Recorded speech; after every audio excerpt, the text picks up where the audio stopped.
মাটির ভেতর থেকে বাইরে আত্মপ্রকাশ করছে দুর্গা। জোকা ধর্মতলা পার্পল লাইনের প্রথম পর্যায়ে টানেলিং এর কাজ শেষ।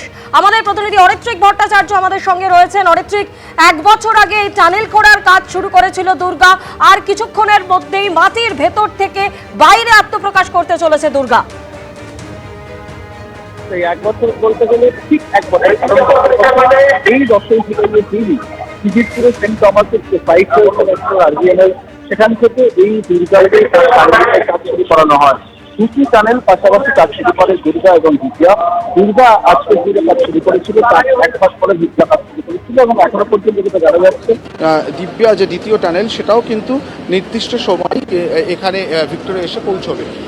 এখন এই দিনটা অত্যন্ত গুরুত্বপূর্ণ, কারণ জোকার যে লাইনটি যেভাবে আইআইএম অব্দি যাবে আরো ওদিকে বাড়ানো হচ্ছে সেই লাইন মোমেন্টে বেরোনোর ঠিক আগে থেকে ধাপে ধাপে সেই লাইনটি মাটির নিচে ঢুকতে শুরু করে এবং এই অবস্থায় এটা ধর্মতলা অব্দি যাবে। ভিক্টোরিয়া অব্দি বলা হয়েছিল প্রথম পর্যায়ে টানেলিং হবে এবং কিছুক্ষণের মধ্যে মাটির ভেতর থেকে বাইরে আত্মপ্রকাশ করতে চলেছে দুর্গা। 1 বছর আগে টানেল করার কাজ শুরু করেছিল দুর্গা। জোকা ধর্মতলা পার্পল লাইনের প্রথম পর্যায়ে টানেলিং এর কাজ শেষ। প্রথম টানেল বোরিং মেশিন দুর্গা তার কাজ শেষ করেছে। 1.7 কিলোমিটার টানেল খুঁড়েছে এই বোরিং মেশিন।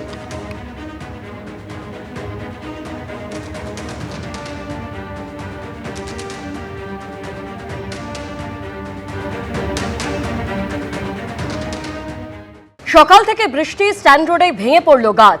স্টেট ব্যাংকের সদর দপ্তরের কাছে ভেঙে পড়ল গাছ। গাছ ভেঙে ওই রাস্তায় যান চলাচল ব্যাহত।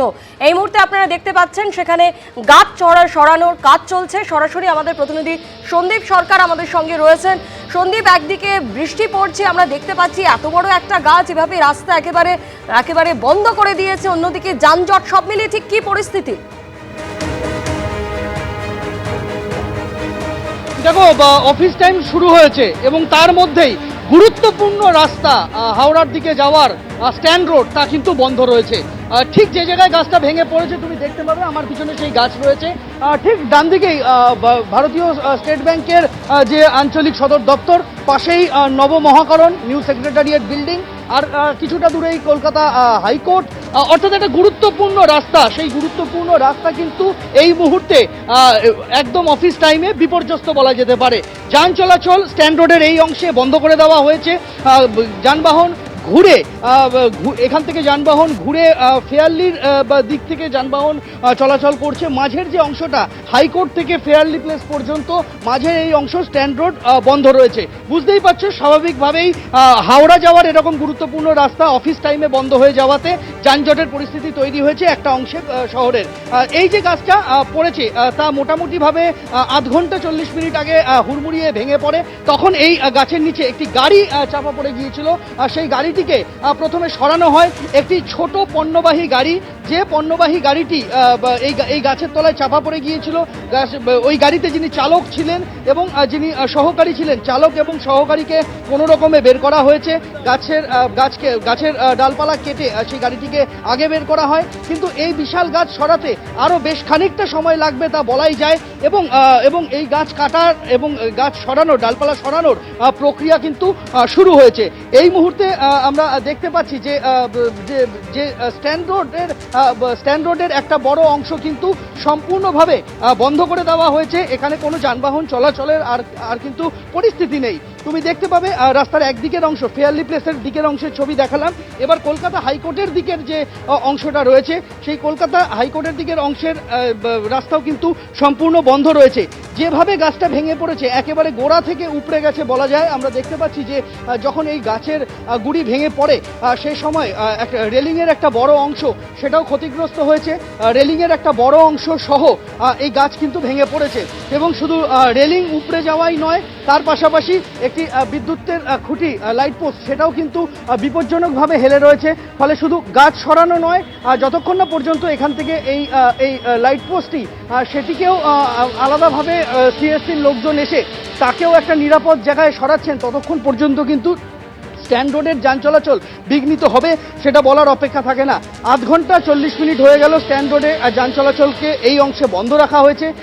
যানবাহন ঘুরে অন্য রাস্তা দিয়ে, বিকল্প রাস্তা দিয়ে ফেয়ারলি প্লেসের সামনে দিয়ে সেখান দিয়ে আবার স্ট্যান্ড রোডে উঠছে এবং মাঝের এই অংশটা সম্পূর্ণভাবে বন্ধ রয়েছে। এবং আমরা দেখতে পাচ্ছি যে এখানে কলকাতা পুলিশের বিপর্যয় মোকাবিলা বাহিনী তারা কাজ করছেন। বিপর্যয় মোকাবিলা বাহিনীর সদস্যদের সঙ্গে হাত লাগিয়েছেন স্থানীয় মানুষজন।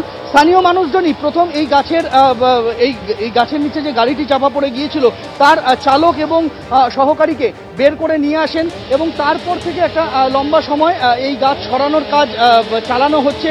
সময় সাপেক্ষ বিষয় আমরা দেখতে পাচ্ছি যে গাছের ছোট ছোট অংশ কেটে সেগুলিকে সরিয়ে এখানে পথ তৈরি করা হচ্ছে। কিন্তু শুধু গাছ নয়, যেটা বললাম যে বিদ্যুৎবাহী খুঁটিও বিপজ্জনকভাবে হেলে রয়েছে। এই গাছের সঙ্গে লেগে থাকা তার সহ যখন গাছটি পড়ে যায় তখন বিদ্যুৎবাহী খুঁটিও কিন্তু ক্ষতিগ্রস্ত হয়েছে। ফলে সেই বিদ্যুৎবাহী খুঁটিকেও সরাতে হবে, না হলে যান চলাচল দুমুখে যান চলাচল করানো সম্ভব হবে না, এমনটাই কিন্তু মনে করা হচ্ছে।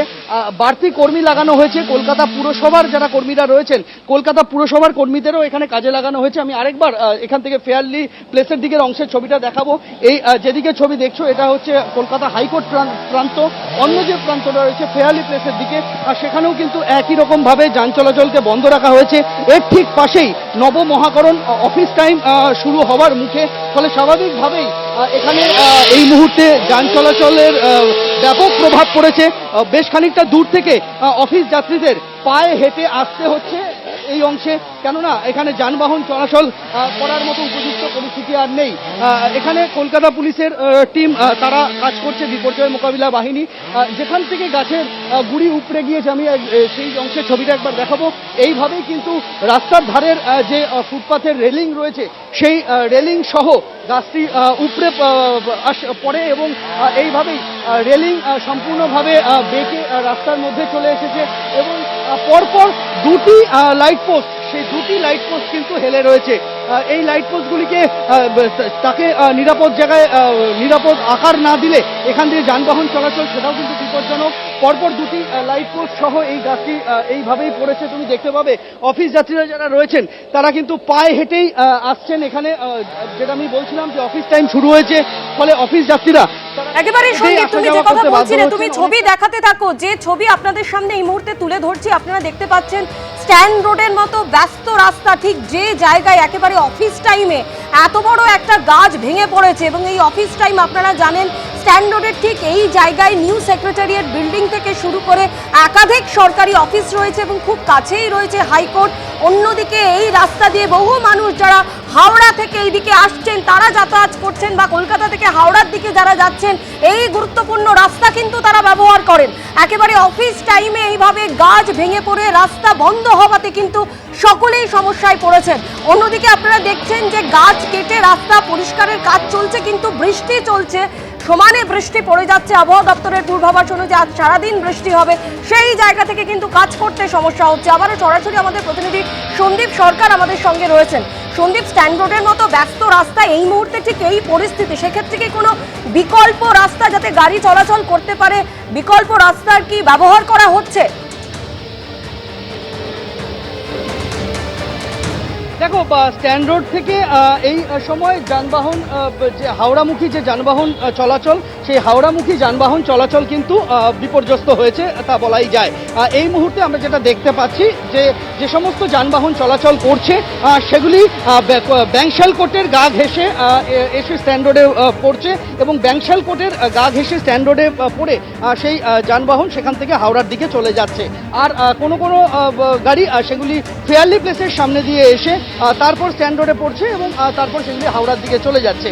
এইভাবেই যানবাহনকে আপাতত চালু রাখা হয়েছে পুলিশের তরফে। আমরা দেখতে পাচ্ছি যে মাঝের একটা বড় অংশ যেহেতু রাস্তা সম্পূর্ণ বন্ধ রয়েছে স্ট্যান্ড রোড, তাই এই বিকল্প ব্যবস্থা নিতে হয়েছে। তুমি দেখতে পাবে যে কিন্তু এই মাঝখানে যাদের অফিস, আমি বললাম যে বেশ কয়েকটি গুরুত্বপূর্ণ অফিস রয়েছে, একাধিক বেসরকারি সংস্থার অফিসের পাশাপাশি এখানে আমরা দেখতে পাচ্ছি যে নিউ সেক্রেটারিয়েট বিল্ডিং রয়েছে, ভারতীয় স্টেট ব্যাংকের যে পূর্বাঞ্চলীয় সদর দপ্তর সেটা রয়েছে এবং তার পাশেই কলকাতা হাইকোর্ট রয়েছে, মাঝে একাধিক বেসরকারি সংস্থার কার্যালয় রয়েছে। ফলে সব মিলিয়ে যানবাহন চলাচল কিন্তু না হওয়ার ফলে অফিস যাত্রীদের সমস্যার মুখে পড়তে হচ্ছে। একটা লম্বা রাস্তা তাদের পায়ে হেঁটেই আসতে হচ্ছে। আমি একটু কথা বলে নেব যারা এখানে আসছেন। অফিস কোথা থেকে হাঁটতে হচ্ছে আপনাদের, মানে কত দূর থেকে হেঁটে? ওই মোড় থেকে শিয়ালদা মোড়, যেখানে শিয়ালদার গাড়িটা পাওয়া যাচ্ছে বাবু ওই মানে ইডেন গার্ডেনে নেমে ওখান থেকে হেঁটে। মানে আর মাঝের অংশটা গাড়ি চলছে না? না, ওদিক থেকে গাড়ি চলছে, এদিকটা এই গাছ পড়ার জন্য গাড়িটা আসছে। কোথায় যাবেন, কোন অফিস? হাইকোর্টে যাবো। বুঝতেই পারছো যে যারা অফিস যাত্রীরা রয়েছেন তাদেরকে এইভাবেই হাঁটা পথে বেশ কিছুটা রাস্তা কভার করতে হচ্ছে, এবং আমরা দেখতে পাচ্ছি যে অফিস টাইমে এই ঘটনাটা ঘটাতে কিন্তু দুর্ভোগ বেড়েছে। যাদের স্ট্যান্ড রোডের এই মাঝামাঝি অংশে যাদের অফিস, কোথা থেকে হাঁটছেন, কত দূর থেকে? ইডেন থেকে হাঁটছি। কোথায় যাবেন, কোন অফিস? এই এনএস বিল্ডিং। মাঝের অংশটা কি কোনো বাস চলতে দিচ্ছেন? না, ওই জায়গাটা আটকে দিয়েছে। বুঝতেই পারছো অফিস টাইমে এই ঘটনা, ফলে স্বাভাবিকভাবেই সমস্যা বেড়েছে বই কমেনি, কিন্তু যে বিশালাকার গাছ পড়েছে তাতে আরও কিছুটা সময় লাগবে এই গাছ সরাতে, তা ভালো রকমভাবেই বোঝা যাচ্ছে। মাঝের অংশের যান চলাচল আপাতত বন্ধ রয়েছে, যতক্ষণ না গাছ পুরো সরছে, যতক্ষণ না বিদ্যুতের খুঁটিগুলিকে সোজা করা যাচ্ছে, ততক্ষণ কিন্তু যানবাহন চালানো যথেষ্ট ঝুঁকিপূর্ণ। সেই কারণেই এই মুহূর্তে যানবাহন চলাচল বন্ধ রাখা হয়েছে। যে গাড়িটি চাপা পড়ে গিয়েছিল গাছের নিচে, সেই গাড়িটিকে সরিয়ে দেওয়া হয়েছে। আলিপুর আবহাওয়া দপ্তরের পূর্বাভাস রয়েছে ভারী বৃষ্টি চলবে আগামী সোমবার পর্যন্ত। দক্ষিণবঙ্গের জেলাগুলির ক্ষেত্রে হলুদ সতর্কতার কথা বলা হয়েছে। দক্ষিণবঙ্গের যতগুলি জেলা রয়েছে, পূর্ব মেদিনীপুর, পশ্চিম মেদিনীপুর, পূর্ব বর্ধমান, হাওড়া, হুগলি, উত্তর এবং দক্ষিণ 24 পরগনা, সব জায়গাতেই কিন্তু ভারী বৃষ্টির সতর্কতার কথা বলা হয়েছে। বৃষ্টি আগামী সোমবার পর্যন্ত চলবে। হলুদ সতর্কতা বলা হয়েছে দক্ষিণবঙ্গের জন্য, এবং উপকূলবর্তী যে জেলাগুলি রয়েছে সেই উপকূলবর্তী জেলাগুলিতে কিন্তু বলা হয়েছে 50 থেকে 60 কিলোমিটার বেগে ঝোড়ো হাওয়া বইবে, তাই মৎস্যজীবীদের সমুদ্রে যেতে নিষেধ করা হয়েছে। ফলে সব মিলিয়ে বলা যেতে পারে দক্ষিণবঙ্গের এই হেন পরিস্থিতি, তাতে দুর্যোগের আশঙ্কা থাকছে, দুর্যোগের মেঘ থাকছে। উত্তরবঙ্গের ক্ষেত্রেও কিন্তু একই রকমভাবে কমলা সতর্কতা জারি করা হয়েছে। উত্তরবঙ্গে আরও বেশি বৃষ্টি হবে এমনটাই পূর্বাভাস দিয়েছে আলিপুর আবহাওয়া দপ্তর। তার মধ্যে আলিপুর দুয়ারের কথা আলাদা করে বলা হয়েছে, সেখানে বৃষ্টিপাতের পরিমাণ অতি ভারী হতে পারে। এছাড়াও কোচবিহার, দার্জিলিং, জলপাইগুড়ি এবং উত্তরবঙ্গের অন্যান্য যে সমস্ত জেলা রয়েছে সেখানেও কোথাও হলুদ সতর্কতা, কোথাও কমলা সতর্কতা জারি হয়েছে। এমনকি দক্ষিণ দিনাজপুর, উত্তর দিনাজপুরেও কিন্তু ভারী বৃষ্টিপাতের কথা বলা হয়েছে আলিপুর আবহাওয়া দপ্তরের পূর্বাভাসে। এবং আমরা দেখতে পাচ্ছি যে রাতভর বৃষ্টিতে কলকাতাও কিন্তু যথেষ্ট সমস্যার মধ্যে পড়েছে। জায়গায় জায়গায় জল জমে গিয়েছে এবং গাছ ভেঙে পড়ার ছবি তো আমরা দেখতেই পাচ্ছি স্ট্যান্ড রোডে দাঁড়িয়ে, যেখানে যান চলাচল এই মুহূর্তে বন্ধ রয়েছে একটা বড় অংশে। ধন্যবাদ সন্দীপ। এবিপি আনন্দ, এগিয়ে থাকে, এগিয়ে রাখে।